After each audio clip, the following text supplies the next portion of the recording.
Well, US President Donald Trump said on Monday that Washington would help Europe in providing security for Ukraine as part of any deal to end Russia's war in Ukraine, as he and President Volodymyr Zelenskyy began a hastily arranged White House meeting on Monday to discuss a path to peace. Here's everything that unfolded during those talks. U.S. President Donald Trump welcomed Ukrainian President Volodymyr Zelenskyy to the White House on Monday for a hastily arranged summit with several European leaders to discuss a path to ending Russia's war in Ukraine. At the meeting, Trump said the United States would help Europe in providing security guarantees for Ukraine. There'll be a lot of help. When it comes to security, there's going to be a lot of help. It's going to be good. They are first line of defense because they're there. They're Europe. But we're going to help them out also. We'll be involved. But Trump also suggested to reporters that he no longer believed reaching a ceasefire was a necessary prerequisite for striking a peace agreement. That is a position staked out by Russian President Vladimir Putin and opposed by Zelenskyy and most European leaders.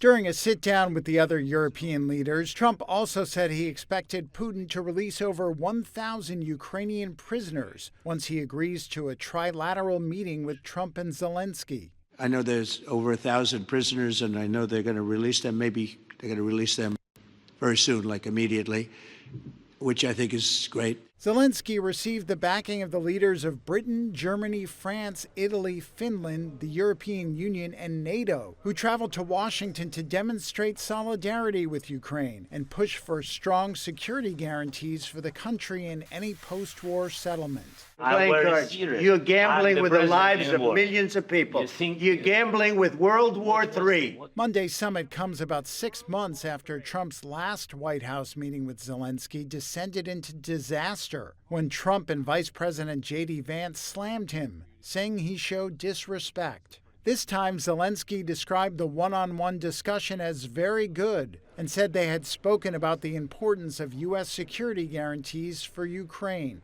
This is very important that the United States gives such strong signal and is ready for security guarantees. Putin has not publicly committed to a meeting with Trump and Zelenskyy, though Trump said repeatedly that he believes Putin wants to end the war. Trump said he had spoken to Putin on Monday and would call him after the talks as well. The war, which began with Russia's full-scale invasion of Ukraine in February 2022, has killed or wounded more than 1 million people from both sides, including thousands of mostly Ukrainian civilians, according to analysts, and destroyed wide swaths of the country. And staying with that story, US President Donald Trump on Monday described his talks with Ukrainian President Volodymyr Zelenskyy and European leaders as, I quote, very good. Trump said the discussion centered on European-backed security guarantees for Ukraine, coordinated closely with Washington.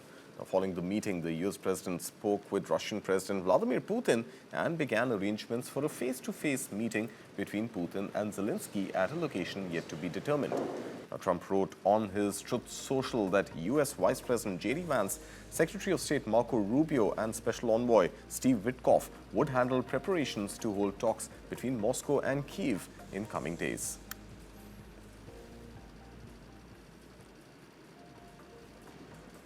And meanwhile, Ukrainian President Volodymyr Zelenskyy said Monday he was prepared for a trilateral meeting with Russian President Vladimir Putin after talks with US President Donald Trump and European leaders at the White House. Now, the meeting came just days after Donald Trump's talks with Russian President Putin in Alaska and months after a tense Oval Office session where Trump and Vice President J.D. Vance openly criticized Zelenskyy. Listen in to the Ukrainian president. The date? Yes. No, we don't have any date. We don't have any date. We just confirmed after this productive meeting with President and then with all our colleagues, with the partners, we confirmed that we are ready for a trilateral meeting. And if Russia proposed to President of the United States bilateral, and then we will see the result of bilateral, and then it can be the trilateral. So I said always, so Ukraine will never stop on the way to peace, and we are ready for any kind of format, but on the level of leaders.